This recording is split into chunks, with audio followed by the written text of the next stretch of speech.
الشیطان الرجیم بسم اللہ الرحمن الرحیم وبہ نستعین وہو خیر معین۔ خاتمہ بحث میں سمجھ ہم آپ کی توجہ اشعری و ماتریدی ان کے درمیان جو فرق پایا جاتا ہے اس کے سلسلے میں ایک اور کتاب کی طرف آپ کی توجہ مبذول کرنا چاہتے ہیں، اور وہ اس لیے کہ اس کتاب کو جس کو مصری عالم احمد امین عقیدہ اشعریہ کے اطراف صفات خبریہ میں کہ اللہ کا ہاتھ ہے، اللہ کی زبان ہے، اللہ کا چہرہ ہے، اس کے سلسلے میں انہوں نے ایک بیان دیا ہے، وہ بیان آپ کے سامنے پیش کرنا چاہتے ہیں تاکہ آپ کو کچھ شبہ نہ ہو جائے۔ اس لیے کہ اس بیان میں ایک غلطی یہ ہے کہ جو اشعری کی تفسیر کی ہے وہ بالکل غلط تفسیر کی ہے، وہ معتزلی کی تفسیر ہے۔ اصل میں معتزلی کی تفسیر اٹھا کر کے اشعری پر ڈال دی انہوں نے، تو اس لیے آپ کو اس کتاب سے کوئی شبہ پیدا نہ ہو جائے کہ یہ کیا ہو گیا ہے۔ اس لیے آپ کو عین عبارت ان کی پیش کر رہے ہیں کہ دیکھیں کتنی بڑی غلطی انہوں نے کر دی ہے کہ نہ تو وہ اشعری عقیدے پر منطبق ہو رہا ہے، نہ ماتریدی پر منطبق ہو رہا ہے، بلکہ وہ تو بالکل معتزلی پر تطبیق کر رہا ہے۔ اور غلطی سے انہوں نے بہت سارے لوگ جو ہے علم کی کمی کی وجہ سے جلدی کتاب لکھنا چاہتے ہیں، تو پھر یہ غلطیاں بہت ہو جایا کرتی، سمجھتے ہم بھی بہت بڑے عالم ہو گئے تو ہم جو ہے کتاب لکھ کر جو ہے اپنا کام چلا سکتے ہیں، تو جو ہے پتہ نہیں ہوتا کہ اس کے بیک گراؤنڈ میں کیا بات چھپی ہوئی ہے، اور جو ہے دھڑا دھڑ کتاب لکھنا شروع کرتا ہے، پتہ چلتا ہے بہت سارے علمی مطالب ان کو پتہ ہی نہیں کہ اس کے پیچھے کیا چھپا ہوا ہے۔ یہ ہو جاتا ہے عام طور پر، کم ظرف اور کم علم لوگ جب کتاب لکھیں گے تو اس میں ایسی مسٹیکس بہت آتی ہیں۔ اس کی جو ہے مثال یہی ہے، احمد امین مصری انہوں نے کتاب لکھی ہے عقیدہ اشعریہ کے اطراف صفات خبریہ میں اللہ کا ہاتھ ہے، اللہ کا چہرہ ہے، اللہ کی آنکھ ہے، اللہ کی زبان ہے، اس کے اطراف کہ اللہ جو ہے وہ عرش پر بیٹھا ہوا، ان چیزوں کے بارے میں بیان دیکھیں۔ بیان بالکل جو ہے اشعری پر تطبیق نہیں کرتا، لیکن کتاب میں آ گئے نہیں، غلط آ گئے۔ وہ تو معتزلی کا عقیدہ ہے جو ابھی یہ بیان کریں۔ دیکھیں لکھا کہ اما الاشعریۃ فقالوا انہا مجازات عن معان ظاہرۃ، کہ ہاتھ و چہرہ و آنکھ و زبان اللہ کی یہ مجاز ہے ظاہری معنی میں۔ یہ تو معتزلی لوگ کہتے ہیں، وہ تو کہتے ہیں نہیں اللہ کی آنکھ ہے، اللہ کا ہاتھ ہے، روز قیامت ہم دیکھ سکیں گے، یہ اشعری تو کہتے ہیں۔ یہ تو معتزلی کا عقیدہ ہے۔ فَالْيَدُ مَجَازٌ عَنِ الْقُدْرَةِ، پس دیکھیں کہ ید کو تعویل بے قدرت کیا ہے، یہ اشعری لوگ کرتے ہیں، نہیں کہ جو ہے نہیں، یہ تو معتزلی لوگ کرتے ہیں، اشعری لوگ تو کرتے ہی نہیں ہیں۔ وَالْوَجْهِ عَنِ الْوُجُودِ، اور اللہ کا چہرہ ہے نا، اللہ کا وجود ہے۔ وَالْعَيْنِ عَنِ الْبَصَرِ، اور عین آنکھ کا مطلب یہ کہ اللہ دیکھنے والا تو ہے لیکن ہماری اس آنکھ کی طرح نہیں، وہ دیکھتا ہے لیکن وہ ذات سے ہی دیکھتا ہے، اس کو کسی آنکھ کی ضرورت نہیں ہے۔ یعنی والاستواء علی الاستیلاء، اور اللہ عرش پر بیٹھا ہوا ہے، یعنی اللہ کی قدرت مسلط ہے، اس معنی میں یہ ساری تعویلات کی نا۔ والیدان عن کمال القدرت، اللہ کے دو ہاتھ جو ذکر کیے گئے ہیں، اور کہا ید اللہ فوق ایدیہم، یہ ید اللہ مغلولۃ، یہ جو الفاظ آتے ہیں یدانے جو آتے ہیں، یعنی دو ہاتھ اللہ کے، یہ کمال قدرت پر دلالت کرتا ہے۔ ایک ہاتھ ہو تو قدرت، دو ہاتھ تو کمال قدرت پر دلالت کرتا ہے۔ والنزول علی البرد والعطاء، کہتے ہیں کہ اللہ نازل ہوا، یعنی اللہ نے نعمت عطا کی ہے. وَالضَّحْكِ عَنْ عَفْوِهِ، اللہ ہنس رہا ہے یعنی اللہ نے معاف کر دیا. یعنی اللہ کا کوئی ہنسنا کوئی حقیقی ہنسنا تھوڑی ہے کوئی. اللہ میں جذبات نہیں ہوا کرتے کہ وہ ہنسی آئے اس میں. جذبات جو ہے ضحک نکلتا ہے تعجب سے، ضحک نا ہنسنا نکلتا ہے تعجب سے. اور تعجب اس کو ہوتا ہے جس کو پہلے کوئی چیز معلوم نہیں ہوتی تو تعجب سے دیکھتا ہے کہ یہ کیا ہو گیا ہے. اور اللہ میں تعجب نہیں، اس لیے کہ اللہ ہر چیز کو جانتا ہے. تعجب تو اللہ میں نہیں ہے، اور ضحک بھی اللہ میں نہیں ہے. جب نہیں ہے تو پھر اللہ کے سلسلے میں جو قرآن کی آیت یا روایت میں ہے کہ اللہ یہاں پر ہنستا ہے، مسکراتا ہے، اس کا مطلب کہ اللہ اس کو معاف کر رہا ہے. یعنی ہاں یہ مطلب ہے. یہ ساری تعویلات کے معتزلہ والی تھی، انہوں نے اٹھا کر لکھ دیا شاعرہ کی. ساری تعویلات غلط کر دی. دیکھا آپ نے؟ تو آپ اس کتاب کے دھوکے میں نہیں آنا کہ یہ شاعرہ کا عقیدہ ہے. نہیں، یہ تو معتزلی کا عقیدہ ہے. یہ پورے جو ہے غلط بیانی کر رہا ہے.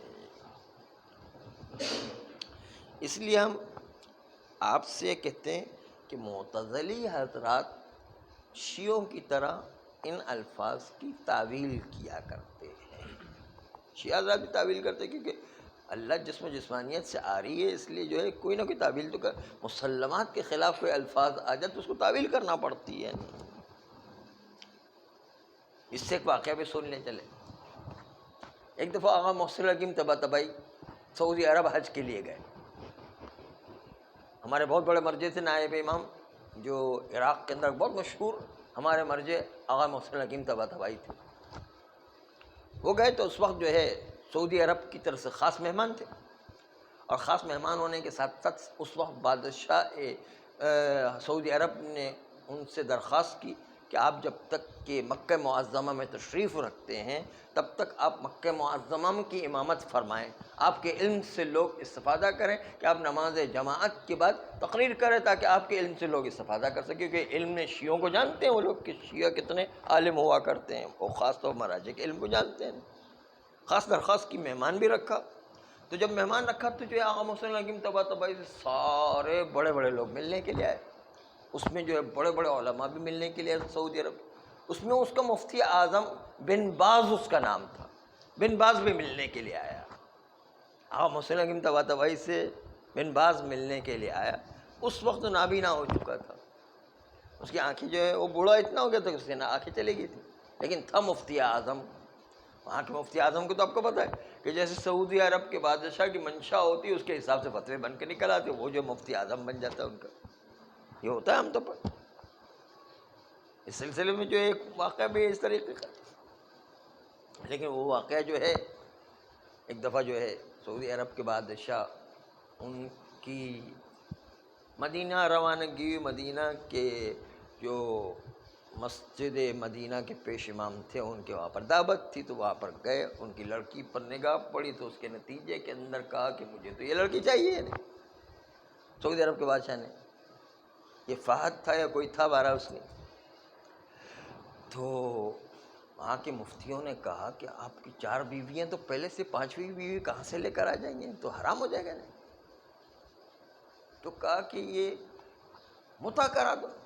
کہا متا تو جو ہے سنیوں میں جائز ہی نہیں ہے، شیعوں کا ہوتا ہے. تو ایک مرتبہ جو ہے کنگ فہد نے کہا کہ متا کو حرام کس نے قرار دیا تھا؟ کہا خلیفہ دوم نے. کہ خلیفہ دوم کون تھے؟ کہا خلیفۃ المسلمین. کہا وہ خلیفۃ المسلمین تھا، انہوں نے حرام کرا، میں بھی خلیفۃ المسلمین میں حلال قرار دے رہا ہوں. اس بنیاد پر جو ہے میرا متا کروا دو. یہ اس طریقے سے بدل جایا کرتے ہیں. خیر،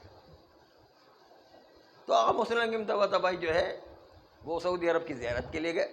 وہاں پر جو ہے حج انجام دینا تھا. آقا اس زمانے کنگ فہد تھا، کنگ فہد نہیں، کنگ سعود تھا اس وقت. کنگ سعود نے آقا محسن الحکیم طباطبائی سے درخواست کی کہ آپ اتنے بڑے عالم ہیں، ہم آپ کے علم سے استفادہ کرنا چاہتے، آپ ہمارے مہمان خصوصی بھی ہیں، ساتھ ساتھ جو ہے مکہ معظمہ جب تک کہ آپ کا قیام ہے آپ نماز جماعت بھی پڑھیں اور آپ کے علم سے لوگ استفادہ کریں. اب محسن الحکیم طباطبائی نے قبول کیا. قبول کرنے کے بعد ایک مرتبہ جو ہے آقا محمد کی طبائی کے پاس، چونکہ یہ مہمان خصوصی تھے، اس لحاظ سے بڑے بڑے لوگ ملنے کے لیے، وزراء اور بڑے بڑے معرفت والے لوگ اور بہت جو ہے حکومت کے بڑے بڑے عہدیدار، اور ساتھ ساتھ جو ہے وہاں کا مفتی اعظم بن باز بھی آقا محسن حکیم طباطبائی سے ملنے کے لیے آیا۔ اس وقت وہ نابینا ہو چکا تھا۔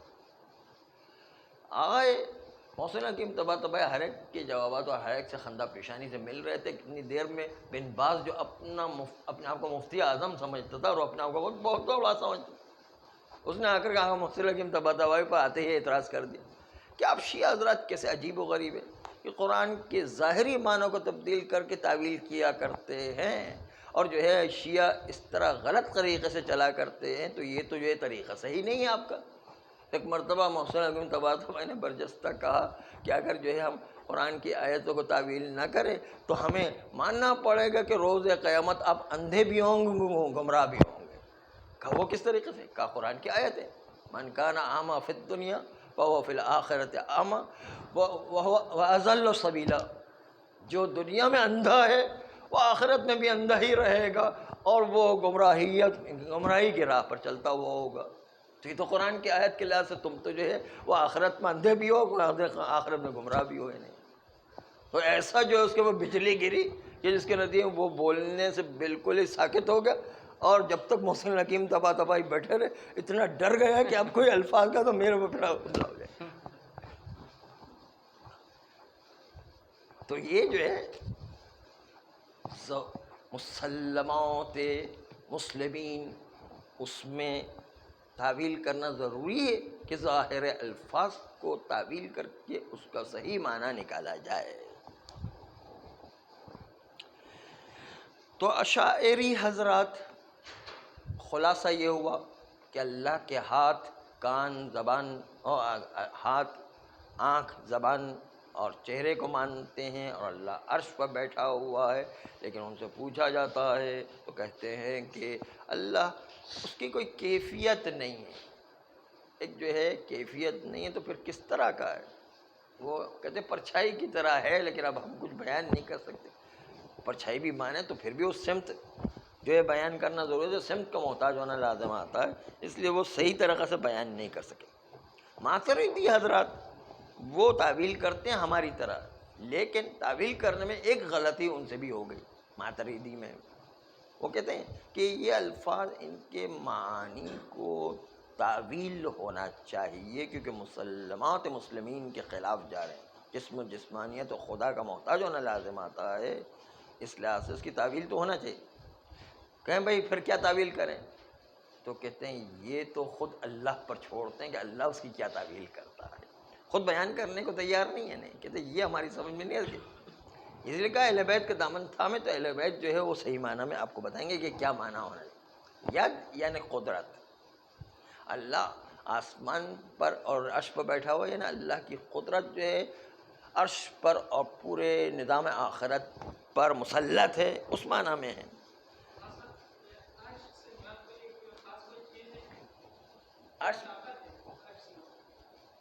عرش سے مراد جو ہے بلندی ہے، اور وہ ایک خاص بلندی کو پروردگار عالم نے مد نظر رکھا ہے، لیکن اللہ کو پھر بھی کسی جگہ پر محدود نہیں کر سکتے۔ ہاں محدود کرنا کہ اللہ جو ہے معراج والے واقعے میں 2 کمان کا یا 3 کمان کا فاصلہ رہ گیا تھا، تو ایک جگہ محدود اس وقت بھی نہیں کر سکتے۔ اس کے فلسفے، اس کی تفسیر پڑھیں تو اندازہ ہوگا کہ اس کا مطلب کچھ اور ہے۔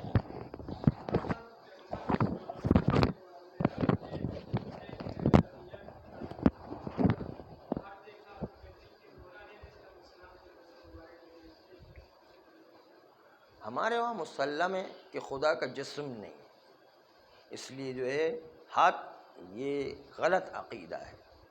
ہاتھ جو ہے وہ کوئی عقیدہ نہیں ہمارا۔ ہاں مولا علی کا تو وہی عرض کریں کہ وہ خدا کا ہاتھ علی کے ہاتھ کی طرح بن کر کے آیا، وہ عقیدہ غلط ہے۔ ابھی مولا علی جو ہے وہ ان کے لہجے میں خدا نے بات کی، اور اللہ نے کہا کہ تمہارے عرض کر رہے ہیں، تو مولا نے جو ہاتھ، وہ پروردگار کا جو ہاتھ ہے، ہاتھ ہونا پروردگار عالم کا باطل ہے. ہمارے وہاں خدا کا جسم نہیں ہے، اس لیے ممکن ہی نہیں ہے. دوسری طرف سے جو ہے اللہ نے مولا علی کی زبان میں بات کی، یہ بات صحیح ہے، یہ ہماری روایات میں بھی ہے. یعنی خود اللہ نے ایک قوت گویائی پیدا کر دی، جس کے نتیجے کے اندر جس طرح درخت میں آواز پیدا کر دی، اس طریقے سے جو ہے اللہ وہ آواز پیدا کر سکتا ہے. لیکن وہ آواز کس کی آواز ہو؟ وہ مولا علی کی آواز میں گفتگو اس لیے کی کیونکہ پیغمبر اسلام کو سب سے اچھی آواز وہی لگتی تھی، یعنی اس لیے آواز پیدا کر دیا. ہاں، تو یہ جو ہے روایات کے جملے ہیں جو عرض کر رہا ہوں کہ جو ہے کیونکہ مولا علی کی آواز بہت پسند تھی، اس لیے جو ہے. باقی رہا خود علی کا جسم، تو علی نے یعنی پروردگار عالم نے ہر آسمان پر علی کی شبیہ رکھی ہوئی ہے، جو علی جیسا ہی ہے، بالکل شبیہ رکھی ہوئی ہے، تاکہ فرشتے جو ہے ان کے سامنے احترام کر سکے. اور اصل علی ہمارے زمین پر ہے، ان کی شبیہ جو ہے سب جگہ رکھی ہوئی، پہلے آسمان پر بھی، دوسرے آسمان پر بھی، تیسرا، اس طرح عرش الہی پر بھی، اور ہر جگہ پر مولا علی کی کہ مجھے وہ شبیہ رکھی ہوئی ہے. شبیہ، ہاں روایت میں اس کی شبیہ یہی ہے نا، باقاعدہ ہر جگہ پر ہے. بلکہ جو ہے علی کے سلسلے بہت، خاص طور معراج کے واقعے میں بے تحاشا علی کا تذکرہ ہے، بے شمار جو ہے تذکرہ ہے. بلکہ ہر جگہ پر علی کا تو رسول کا تذکرہ آیا ہے بار بار. یعنی ائمہ معصومین کا بھی تذکرہ ہے.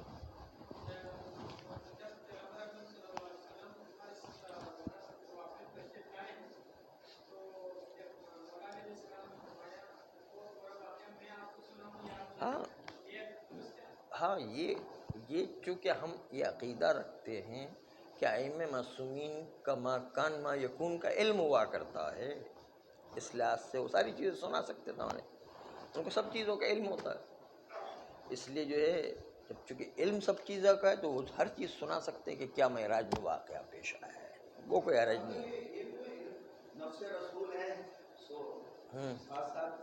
ہاں، نفس رسول ہے وہ بھی بات ہے، لیکن ساتھ اصل بات ہے کہ ائمہ معصومین کو علم دیا گیا ما کان ما یکون کا، اس لیے یہ ساری چیزیں علم میں کوئی حرج نہیں.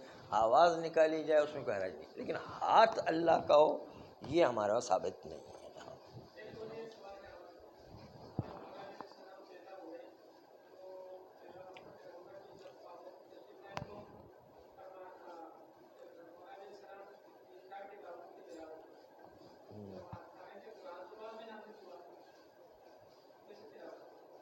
قرآن تو ان لوگوں کو تو قرآن پہلے سے معلوم ہے نا، نفس رسول اور نفس علی پر. نہیں، ہمارا عقیدہ ہے کہ پیغمبر کو پہلے سے پتہ تھا انہیں، اسی لیے پیغمبر احکام الہی آنے سے پہلے ہی خانہ کعبہ کے سامنے نماز پڑھا کرتے تھے، جبکہ ابھی حکم نماز آیا ہی نہیں تھا انہیں، پھر بھی نماز پڑھا کرتے تھے وہاں پر. ہاں، تو یہ جو ہے جو ہمارے وہاں جو عقیدہ ہے نا کہ 40 سال کے بعد وحی آئی، وہ وحی آئی کہ اب تبلیغ کرنے کا ٹائم آ گیا، اس عنوان سے. ورنہ پیغمبر جو ہے پہلے سے ہی نبی تھے، وہ جو ہے وہ روایت موجود ہے. کنت نبیًا والی روایت بھی ہے، اور ایک روایت جو ہے اور بھی ہے، اول ما خلق اللہ نوری، سب سے پہلے جس چیز کو کائنات میں خلق کیا گیا وہ میرا نور تھا. اور نور کے ساتھ ساتھ میں اس وقت بھی نبی تھا جب آدم گل و پانی کے درمیان تھے، تو اس وقت بھی میں جو ہے نبی تھا. یعنی تو نبی تھا کا مطلب یہی کہ نبوت کا پیغام ان کو پہلے سے ملا ہوا ہے. ہاں، وہ مختلف تعبیرات ہیں. جی ضعیف اور اس کا جو ہے فیصلہ تو ہم بعد میں کریں گے، وہ علم رجال کا مسئلہ ہے. لیکن بہرحال اس قسم کی روایتیں موجود ہیں، اول ما خلق اللہ نوری بھی موجود ہے، اور دوسرا وہ بھی. دار تلاوت کی کتاب سے جو ہے یوں روایت ہمیں جو ملتی ہے، ہم نے جو پڑھی یا ہم نے جو دیکھی یا سنی، وہ یہ کہ مولا علی نے پیغمبر سے کہا کہ کیا سناؤں، انجیل سے سناؤں، توریت سے سناؤں، زبور سے سناؤں، قرآن سے سناؤں، کس سے سناؤں؟ تو پیغمبر نے کہا قرآن سے سناؤں. پیغمبر نے جو یہ قرآن سے سنانے کا تو کہا کہ قرآن سے کہاں سے سناؤں؟ تو پھر جو ہے پیغمبر نے بتایا کہ یہاں سے شروع کرو، سورہ مومنین سے شروع کیا، قد افلح المؤمنون، وہاں سے شروع کیا۔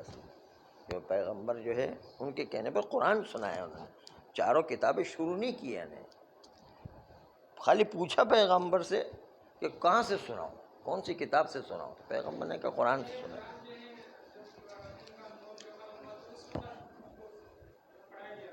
کیا چیز،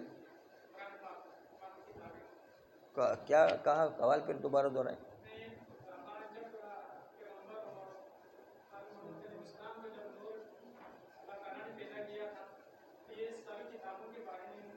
ہاں علم شروع سے دیا گیا ہم کو، جی۔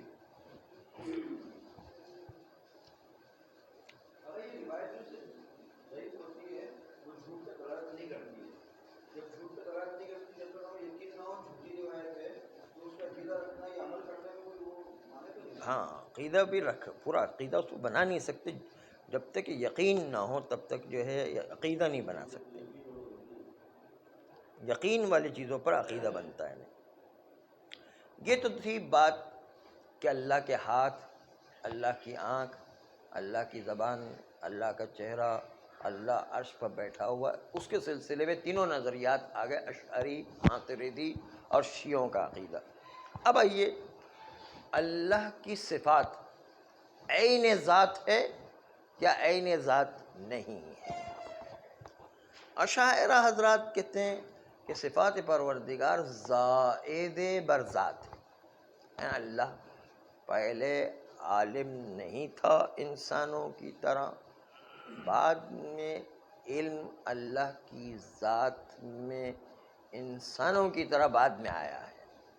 انسان جس طرح پہلے عالم نہیں ہوتا، آہستہ آہستہ سیکھتا اور عالم بنتا، اللہ میں بھی علم بعد میں آیا ہے، پہلے سے ہی ذات میں موجود نہیں ہے۔ جبکہ ماتریدی لوگ وہی عقیدہ اختیار کرتے ہیں جو عدلیہ اور امامیہ اختیار کرتے کہ صفات عین ذات ہے۔ صفات عین ذات کو ماتریدی بھی امامیہ کی طرح انتخاب کرتے ہیں۔ صفات عین ذات جو اس کی مثال علماء پیش کرتے ہیں، بار بار ہم بتا بھی چکے کہ موضوع آ گیا ہے تو اب پوری بات عرض کریں۔ اللہ کی ذات اس کی کن ہے حقیقت تک، اس کی ماہیت کی تہ تک، انسان اللہ کی ذات کی گہرائیوں کی حقیقت تک انسان کے ذہن کی رسائی نہیں ہے۔ نہج البلاغہ کا خطبہ اول جو مولا علی کا ہے، اس میں یہ جملہ جو ہے لا ینالہ غوث الفتن، یعنی جتنی بھی انسان گہرائی میں فکر کرنے والا ہو، اللہ کی حقیقت کی تہ تک نہیں پہنچ سکتا۔ ٹھیک ہے، ظاہری طور پر ہم پہچانیں گے کہ وہ ذات جس نے کائنات کو خلق کیا، ہمیں بھی خلق کیا اور بہترین عمدگی سے نظام چلا رہا ہے، اجمالی خاکہ ہمارے ذہن میں ہے۔ اللہ کی حقیقت کی کن ہے ذات کو کوئی انسان کی ذات درک نہیں کر سکتی ہے، حتیٰ اگر عوام کے سامنے آپ پیش نہ کریں تو یہ جملہ بھی ہے کہ معصومین بھی درک نہیں کر سکتے، یہ جملہ بھی موجود ہے کہ اللہ کی کن ہے حقیقت کی تہ تک معصومین بھی نہیں پہنچ سکتے، ایسی حقیقت ہے۔ اس لیے کہ بہرحال معصومین مخلوق و محدود ہے، اور سید سجاد، مولا سید سجاد نے اس صحیفہ سجادیہ کی دعا میں فرمایا کہ پروردگارا ہم محدود ہے اور تو لامحدود ہے، کب محدود لامحدود کا احاطہ کر سکتا ہے؟ یہ تو ممکن ہی نہیں ہے اصلاً کہ محدود لامحدود کا احاطہ کر سکتا۔ اس لیے ہم کبھی بھی اللہ کی ذات کی کن ہے حقیقت کو درک نہیں کر سکتے ہیں۔ اور پھر جو ہے اس کی ایک مثال آئنسٹائن نے پیش کی ہے، اور ایک جملہ کہا ہے، آئنسٹائن نے ایک جملہ کہا ہے کہ میں اسی خدا کو مانتا ہوں جو میری عقل کے دائرے سے باہر ہے۔ اس لیے کہ جو خدا میری عقل کے دائرے میں آ جائے، کل میں اس کو بنانے پر قادر ہو جاؤں گا، اور جس خدا کو میں بنانے پر قادر ہو جاؤں وہ خدا ہو ہی نہیں سکتا ہے۔ اس لیے میں ایسے خدا کی عبادت نہیں کرتا۔ ہاں وہ اس کو بھی جو ہے وہ بتایا ہے کہ میں نے اور رسول اللہ نے فرمایا میں نے اور علی نے خدا کو جو ہے کسی نے نہیں پہچانا، میں نے اور علی نے، اور علی کو کسی نے نہیں پہچانا، میں نے اور خدا نے، اور مجھے کسی نے نہیں پہچانا، اللہ نے اور جو ہے علی نے۔ یہ جو روایت ہے اس کا مطلب یہ کہ مخلوق کی آخری حد جتنی اللہ کو پہچاننے کی ہے اتنی حد تک کسی نے نہیں پہچانا ہے، وہ مطلب ہے اس کا مطلب جو ہے کن ہے حقیقت کی ذات تک کوئی رسائی حاصل نہیں کر سکے۔ عقلی مسئلہ ہے کہ محدود قبلہ ہے، محدود تک احاطہ کر سکے۔ سید سجاد کی دعاؤں میں جو موجود ہے، خود مولا علی کے خطبے میں کہ جتنی بھی انسان گہرائی میں فکر کرنا اللہ کی کن ہے حقیقت تک نہیں پہنچ سکتا۔ اور مولا سید سجاد اور جو مولا علی کے دو جملے سنیں، مولا سید سجاد فرماتے ہیں کہ پروردگارہ تو اتنا عظیم ہے، اتنا عظیم ہے، اتنا عظیم ہے کہ تیری عظمت کی وجہ سے ہم میں جرأت پیدا نہیں ہوتی کہ ہم اپنی زبان پر تیرا نام لا سکیں۔ یہ جو ہے لیکن چونکہ تو نے خود نے حکم دیا کہ مجھ سے دعا کرا کرو، اس لیے جو ہے ہم اپنی زبان پر جرأت کر کے تیرا نام لے کر آتے۔ دوسری طرف جو ہے مولا علی نے ایک جملہ ارشاد فرمایا کہ پروردگارہ جیسا خدا میں چاہتا تھا اس سے بھی تو اچھا نکل آیا، تو اب تو مجھے ایسا بندہ جیسا تو چاہتا ہے اس سے بھی اچھا بنا دے۔ تو یہ سب حقیقتیں بتاتی کہ اللہ کی ذات کتنی عظمت والی ذات ہے۔ تو عیون اشعری کا عقیدہ ہے کہ اللہ میں صفات زائد بر ذات، ذات کے علاوہ کوئی اور چیز ہے جو اللہ میں علم و قدرت و حی، اور یہ صفات بعد میں آئی ہے۔ اس طرح انسانوں میں بعد میں یہ صفات آتی ہیں، جبکہ عدلیہ اور ماتریدی یہ کہتے ہیں کہ نہیں، صفات عین ذات ہے۔ جس طرح نمک میں نمکینیات نمک کی ذات میں ہے، اگر نمکینیات کو نمک سے نکال دے تو نمک نمک نہیں رہتا ہے۔ روغن کے اندر چکناہٹ روغن کی ذات میں ہے، اگر روغن سے چکناہٹ کو نکال دے تو چکناہٹ نکال دے روغن نہیں رہے گا۔ پانی کے اندر ذاتی طور پر طریت موجود ہے، اگر پانی سے طریت کو نکال دے تو پانی نہیں رہے گا۔ یہ ہوتی صفات عین ذات۔